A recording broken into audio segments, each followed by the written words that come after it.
Hey there, guys. Dragon Master here, and I want to welcome you to Star Wars in Earth, Episode 19, Codename The Beginning of the End for Earth. So, I have nothing to say really, so without further ado, let's get straight into the video. We start our journey off with the ship that basically that went on a journey for 3 years has returned back to Earth after all this time. It lands on Earth, and the crew, along with the soldiers that accompany them, have a lot of news to tell the Terrans. So the leader of the group basically decides to head to the Terran High Command, and the Terrans are eager to hear what journey they've been on. They explain how they traveled through the unknown regions along with wild space, and they made it to the world called Zakul, I think it was called, where they discovered the Empire Spire, and they also discovered a secret research laboratory below, which basically explained him. Apparently, Valkorian, during the time of him ruling the Eternal Empire, it was called back then, and going through the Republic, or the Empire's now database, they discovered about the Eternal Empire. And they explained how Valkorian was searching for a secret experiment of the Rakatas, which the Rakatans created a long time ago when the Infinite Empire was still running. So, using the resources he had at hand, and in secret, he dispatched units across the galaxy to search for this secret experiment, but they never were able to find it. The Terrans are a bit confused until the research team says that they think that the Terrans, basically the Terrans are this secret experiment, and would explain their immunity to the Force. This surprises the entire Terran High Command. Hackett and Anderson, along with Udini, are surprised and shocked. And the research team explains that they didn't find any evidence of this, but they wanted to head to Rakata Prime to see if there was anything hidden, as they had discovered a small key which was found in the laboratory, which Valkorian had found a while ago back during the hyperspace wars. And he decided to look for Rakata Prime, but decided not to as he had to build an empire right now, so he never got the chance to use the key. So the Terran High Command decides to acknowledge this and sends them to Rakata Prime to look for basically where they can place this key in. On other news, the Empire, more or less Palpatine, has decided that conquering the Terrans will be no good. He must destroy all their worlds except Earth, the set example. So he orders the Star Destroyers to now start bombarding the worlds and not to land any troops, as he is tired of the losses they are suffering and decides that it'll save them troops if they don't land troops on the planet. So the Empire, or more or less the Star Destroyers, begin bombarding the world in the mid-2 colonies, doing massive amounts of damages all over. Anderson and Hackett had been defending the worlds, basically in the mid, outer, and inner, basically. They were told to guard it while Thrawn led the assault outside. So Anderson would send forces to help these worlds, but it would not be enough, as Palpatine ordered many ships from the core worlds with Star Destroyers to start joining the others.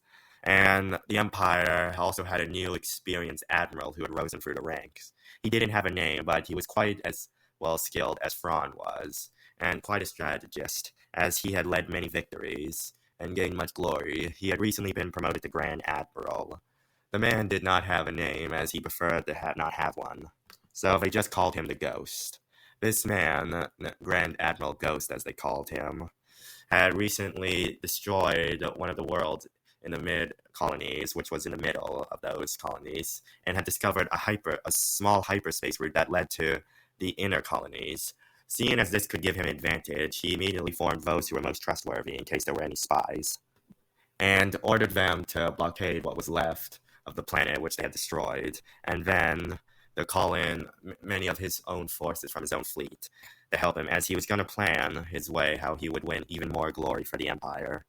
With all the colonies and the mid-colonies being destroyed at a rapid pace, it's causing many civilians to flee and head to the inner colonies, which are starting to get full. There is full-on chaos, as many are killed, and the Terran soldiers are starting to feel, well, really, their waver in faith in winning this war is wavering, as their will to fight is slowly being sniffed out, as they continue to suffer losses. Hackett and Anderson try their best, but the Imperial forces just send hundreds upon hundreds of Star Destroyers and are overwhelming their own forces. They're barely destroying Star Destroyers now. Palpatine is pleased to hear this, and over the couple weeks, the Terrans had lost half of their mid-colonies, as once the Empire finished, they would recharge and then head to the next world. With this rapid pace of destruction, the Terrans are suffering huge losses on their own forces, and more of their forces are losing. So it's basically been 2 weeks since Vader sent out the drones, and the rapid destruction of the mid-colonies have been going on since that day. Vader has sent many probes, and they haven't come back with anything, except for one thing, as one of the probes had been destroyed on the world Hoth, which he decided to investigate. The Imperial Admiral thought that it was probably one of the creatures there that had destroyed the drone, but Vader thought otherwise and decided to investigate. He assembled his fleet and immediately jumped for Hoth. And he decided to contact his master and explain where he was headed. Palpatine had suspected Hoth as they had no Imperial outpost there, and it would be a perfect place. He decided to stop Vader and tell him to send an extra probe just in case, because he didn't want them to waste their time. So they did this, and a day later, the probe would return, seeing with the schematics of it basically watching the rebel base and returning. Vader then sent this to Palpatine, and Palpatine smiled, as now they had the rebels. He told Vader that he would also be sending an additional fleet to back him up, and to immediately head to Hoth now, as they were only a system away. And Vader jumped for Hoth.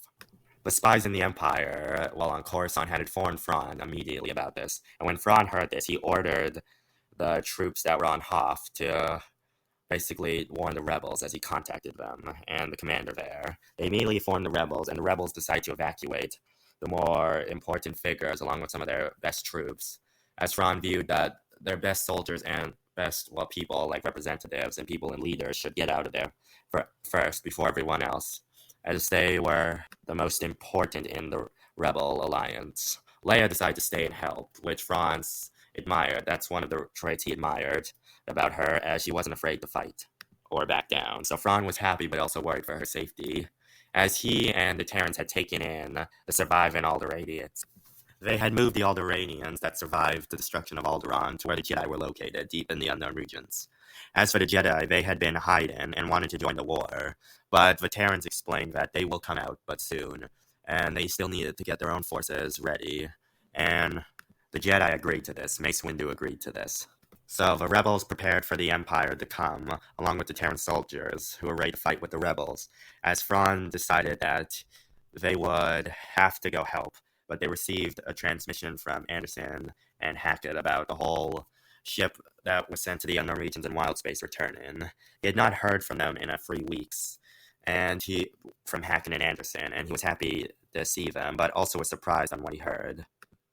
An hour later, the team returned, explaining that they had discovered the truth, and they were right. The Rakatans, back when the Infinite Empire was around, when the, species that evolved into the humans in the galaxy were evolving, the Rakatans decided to experiment on them to see if they could clone a certain species, make a new species, and it worked. They were able to make a species similar to them, but have resistance to Force abilities. As the Rakatans viewed this, in case they were ever traitors, or they were ever betrayed by certain people in the Empire, in the eternal Infinite Empire, they would have a contingency. So they sent a ship out for the race, Terrans, to basically settle on a world. And as the Terran ship crashed into the Earth's atmosphere, and headed for the ocean, pods were launched all across the globe, with tens of thousands of them being launched all over the planet. And they decided, the Rakatans decided to leave the Terrans to their own devices and see what would happen. The Terrans, not really knowing, assimilated into this world, and they eventually formed empires of their own, or tribes, or all sorts of different things, through all the eras of time, and fought amongst themselves, as these groups fought for dominance, and we all know how in the world's history of all the wars that were fought on Earth. And this information shocks the Terran High Command after learning this, and this explains why they have immunity to the Force, but they don't know if they should reveal this to the public. As the Terran High Command think of what they should do with the information, they immediately receive a report and an alarm. Basically, alarms going off with a report saying that the Empire had attacked one of the worlds in the Inner Rim, the Inner Colonies, which shocks them all, as the Empire was only halfway through the mid-colonies and wondered how they had made it. The soldier that told them apparently said what he heard and received from the report was that there was a small hyperspace route that led to one of the worlds in the Inner Rim. And the Grand Admiral Ghost took advantage of this and sent his own fleet through this hyperspace route and immediately attacked one of their inner world colonies. And the High Command asks which one it was, and the soldier tells them, which makes them all shocked. It's one of the biggest of them all, the inner colony world known as the Colony of Chaon. Chaon was one of their first inner colonies and is a thriving world, and one of the best colonies they had. But Grand Admiral Ghost had attacked it, and it was under threat of invasion, as Grand Admiral Ghost viewed that if he took one of their best colonies, he could force the other worlds, well, other colonies in the inner colony, to surrender. But that knowing the Terrans, he viewed, he would have to make it a slaughter to prove his point, as he knew they would be stubborn. So the invasion of Chaon, the colony Chaon, began, and the Empire was one step closer to attacking Earth. And that is where we are going to lead this episode off. So I really have one thing to say, and that is I'm so happy. We have now over at least 300. We're over the number of 300 subscribers, and the channel is growing. So I'm so happy. So that's all I have to say. So please subscribe to the channel, comment down below, and thank you.